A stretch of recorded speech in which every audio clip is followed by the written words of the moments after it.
And this is Catherine, and I'm in the wild, wild west in New Mexico. I'm 60 years old, mother of three. Of course, they're all grown and gone.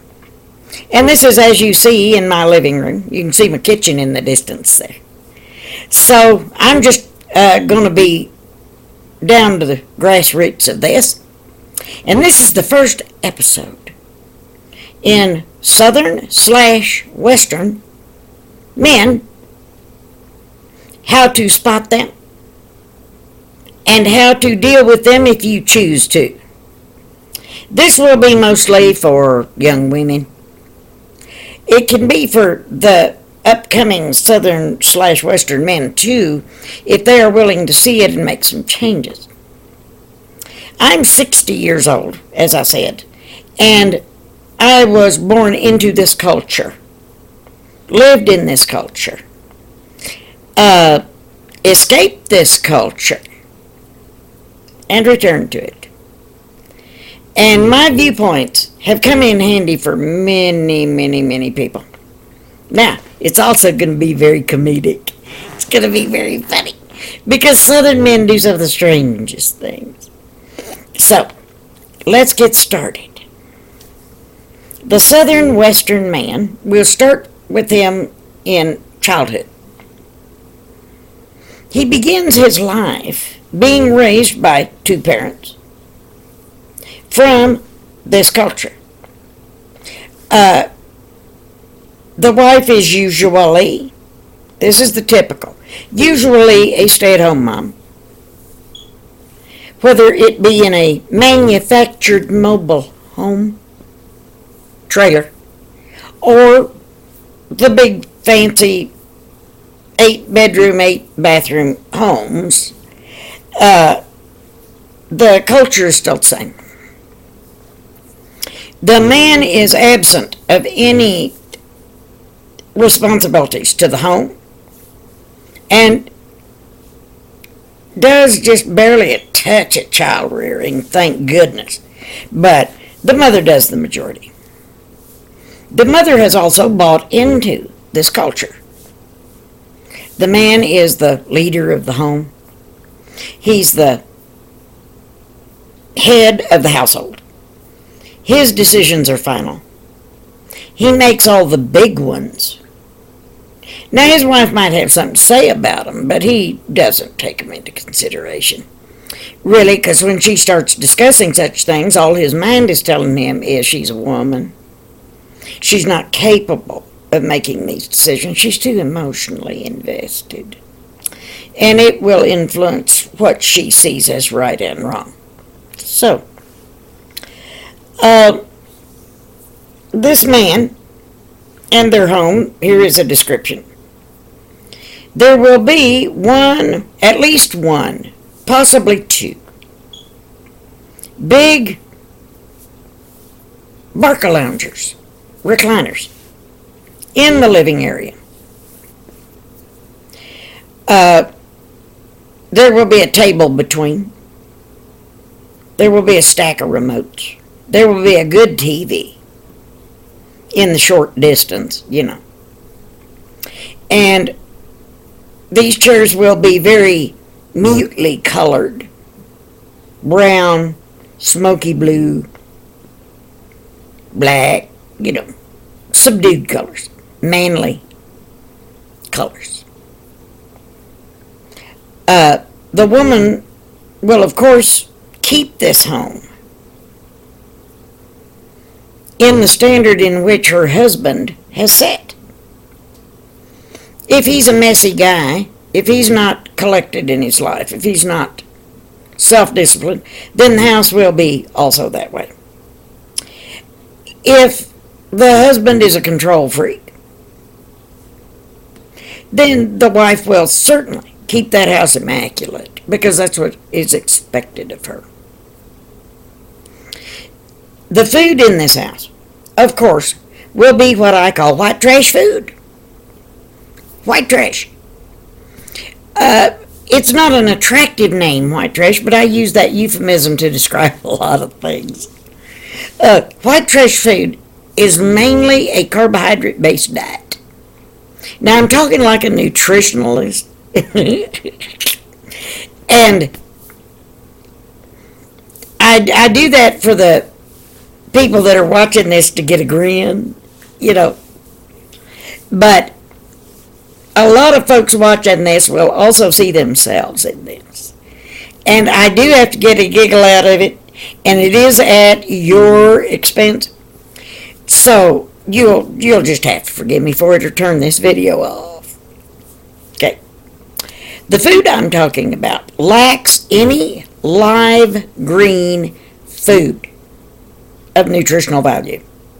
Now, I'm not talking about iceberg lettuce. Iceberg lettuce salads are so common in the South. Matter of fact, that's what they think a salad is. And, you know, iceberg lettuce, maybe a sliced tomato. You might get a cucumber, but probably not. But this is a salad and it's good for you. And that's the only stab they make at live food. So, like I said, carbohydrate based. We have bread at every meal. There is also butter served with that bread, no matter what the entree is. If you're serving spaghetti and meatballs, high carbohydrate, that bread's going to be sitting there with butter. If you're serving a carbohydrate-rich dish, like chicken and dumplings is a good southern, you know, but that bread and butter better be sitting there. It's just a given on the southern table. This is what I mean by carbohydrate-rich foods. If they have fresh fruit, it's not really fresh fruit. It is an apple pie. It is a pumpkin pie. It is a cooked food. Okay. And this will be an entree. At least 2 sides. Carbohydrate based. Beans, potato salad, macaroni salad, stuff like that. You know. Bread and butter. Iced tea. There isn't a water glass sits on the table. That's another thing you'll find absent. Okay. I guess I should have called this a video of the description of the Southern home. I guess it is, you know. Well, anyhow. The man usually demands that this food be prepared and available to him on a set table at certain times of day. I have witnessed women getting up in the wee hours, putting on their makeup, doing their hair, while that husband is sleeping. Then she stumbles to the kitchen and begins her routine of fixing his breakfast. Now, she usually has no desire for it. When you have to get up that early and cook it and smell it and, you know, all that, you're not hungry, okay? But sometimes that man insists that you eat with him.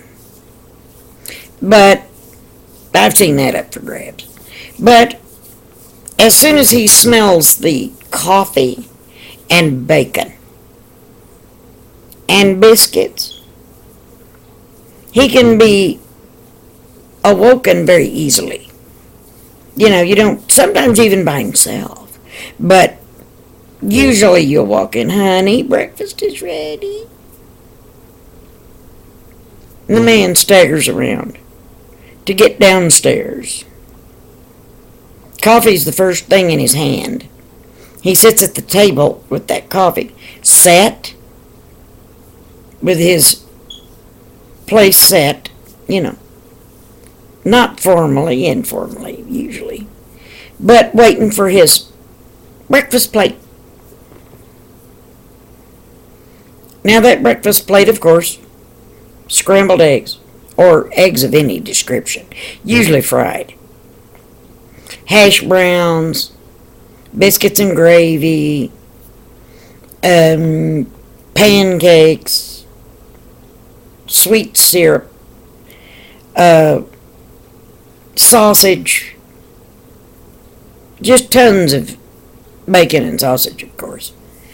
Could even be a glass of cow's milk for the boy in him, you know. But this is what his breakfast consists of mostly. And he doesn't talk while he's eating it. Now, the wife might talk to him, but it is not a conversation. He might grunt or groan, but that's about it, you know. So, he eats his breakfast. And a southern man, I get kind of tickled. I've seen it happen so much. They'll take their fingers and push the plate maybe 3 inches. That means it's a signal that tells the woman, I have now completed my eating, and you can clear this space immediately.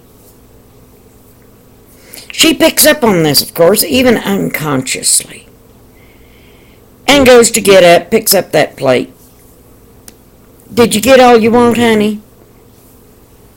Can I get you something else? The answer is usually no, but...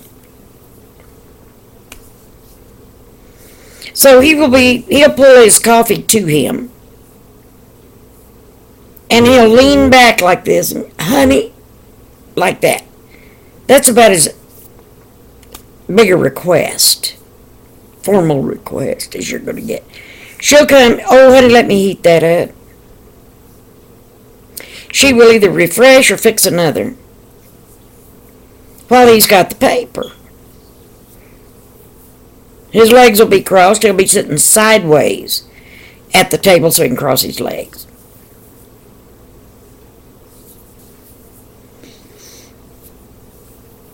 So as soon as he finishes his last slurp of coffee and completes his intellectual pursuit of literature,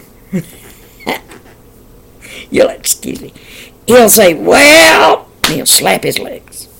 Bend forward. That's another signal. Okay, that's another signal. And he starts to stand up. Well, I gotta go. Get to work. The wife says, well, honey, you have is there anything you need to take with you? You got your keys, your phone, Because, of course, he can't remind himself. He's just a grown man. So, he'll say, yeah, and he'll pat himself where the phone is or keys are, Well, honey, I'll see you at lunch. And he starts to walk off, and the wife will go, honey. And then he'll kiss her. Now, and out the door he goes. Now, this will repeat itself 365 days a year. It has become more than a habit. It's become ritualistic. There's not a hair's difference in one day and the next. Not a hair's difference. There will always be the signals. Always. The woman will, of course, respond. Her coffee, by the way, that she'll have sitting on the table there with her, is cold.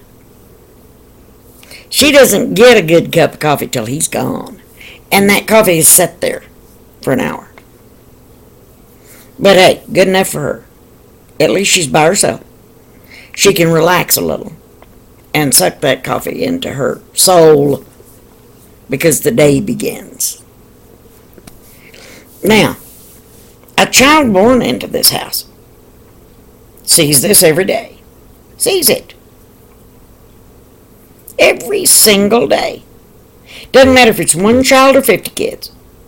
They are going to bear witness to that. And to the man being the focus of all of the attention. The signals will still be displayed. It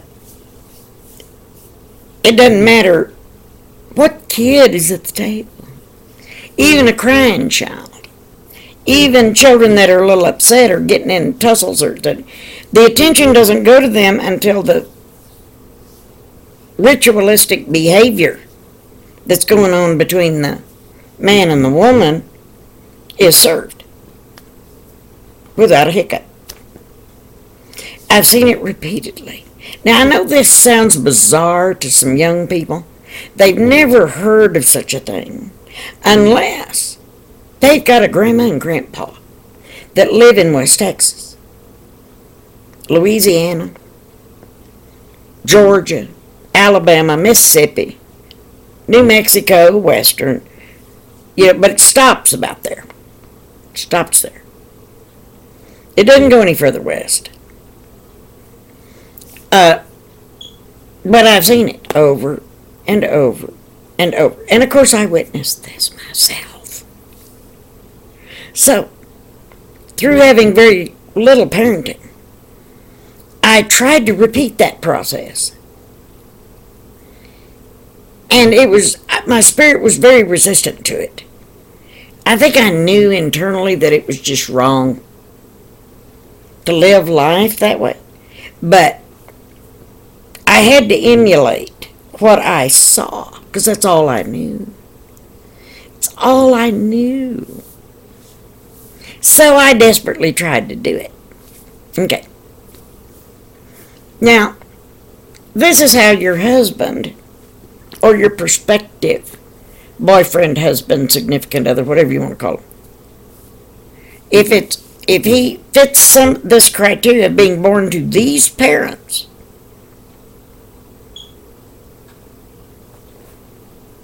in any fashion, one of the criteria or all of them, then this is what you're going to have to deal with. That is his self-expectation as a husband and a boyfriend and a father. So don't expect anything out of these men they can't deliver. That's where we make our mistakes as women that have been out in the world and don't want this.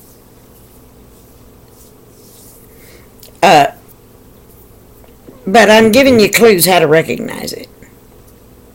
The young boys start very young in emulating their fathers.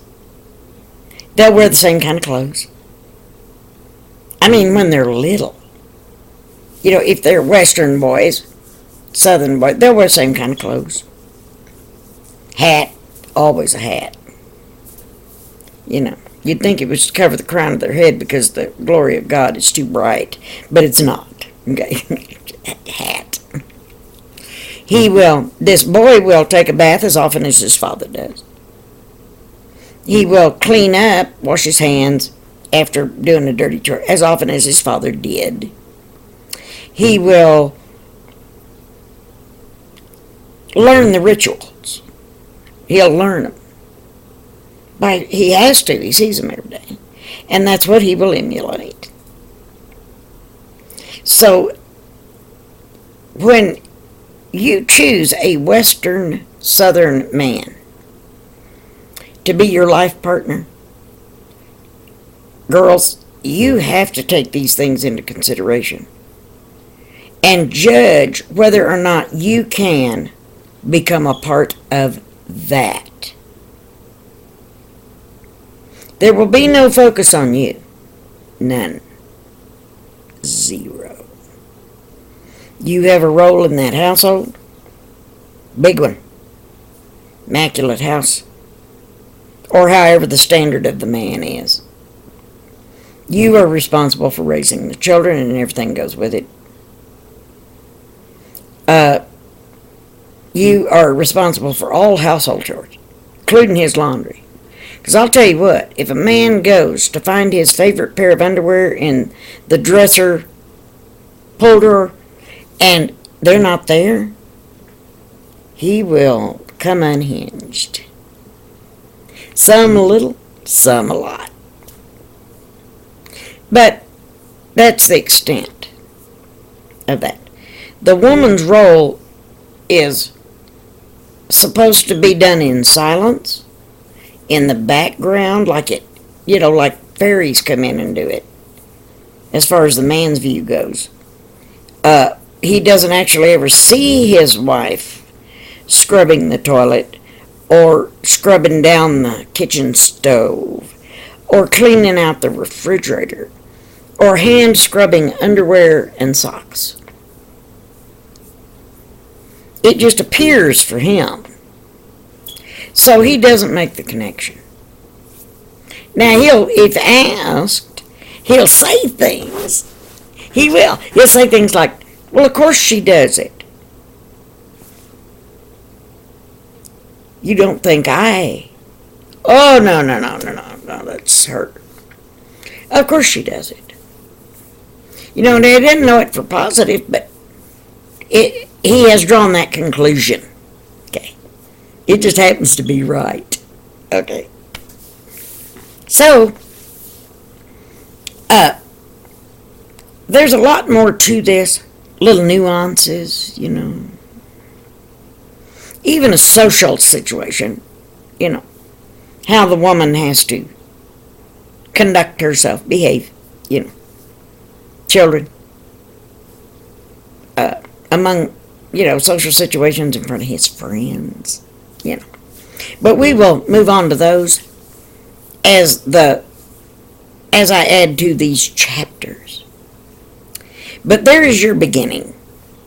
There is your beginning. By the way, they'll use the same shaving cream their father used. Maybe even, well, it's not so much now the same razor, because there's so many others, but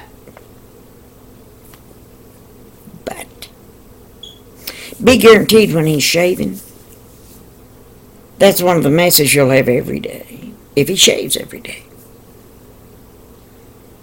Men think if they just rinse it out a little bit, then they've done their due, but unless you tell them different, they're going to believe that all their lives. So, this is the beginning. Episode 2 will be up shortly. The second chapter of life in a southern western home, which your intended other has been influenced by in his life, in his formative years. So we will continue at another time. I hope to be doing lots of these videos. I really do, because I find great humor in them. I do. Well, goodbye to you until next time.